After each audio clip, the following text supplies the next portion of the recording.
Hi team, new day, new topic, new nail color, new bangle. We're being our own kind of Wonder Woman here. And today we are talking about amenorrhea. So let's get some definitions going. So in terms of primary amenorrhea, let's have a look at what that means. So that means somebody who has never menstruated, and there are two categories for that. Firstly, there is the category of a 14-year-old who has no secondary sex characteristics, note my amazing, wonderful artwork, and has also never had a period. Or if you are 16 and you do have secondary sex characteristics, but you haven't had a period yet, those would both fall into criteria for primary amenorrhea. So what are the causes of primary amenorrhea?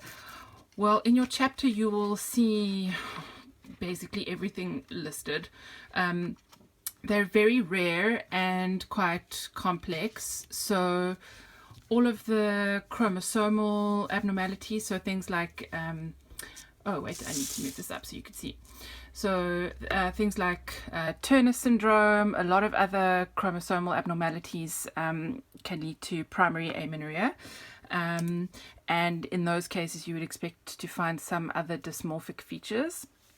Then you can also have a situation where you have a congenital anomaly of the uterus. So you have a uterus didelphys, or you have some kind of septum there, or if we draw ourselves a vagina there, you might have an imperforate hymen or some kind of septum in the vagina.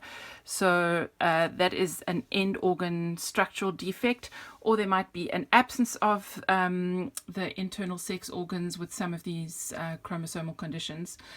So primary amenorrhea is caused by complicated things that you at primary care level are not going to be able to deal with. So your management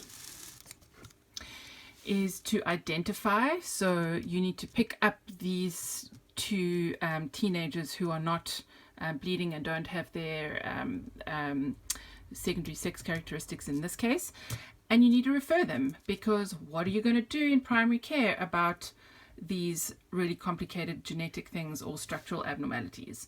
So primary amenorrhea is something to identify and refer.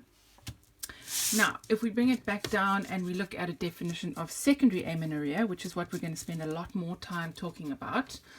How do you define secondary amenorrhea? That is someone who has had periods before, but they are now they've now been absent for 3 to 6 months.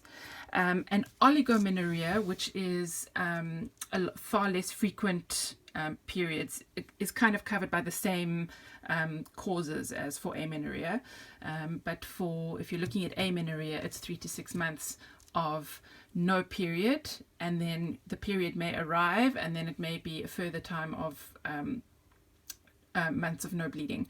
So we're going to spend a lot more time talking about secondary amenorrhea, because that you're going to see far more likely than in primary amenorrhea, and there are some things that you can do here. So stay tuned for the next video.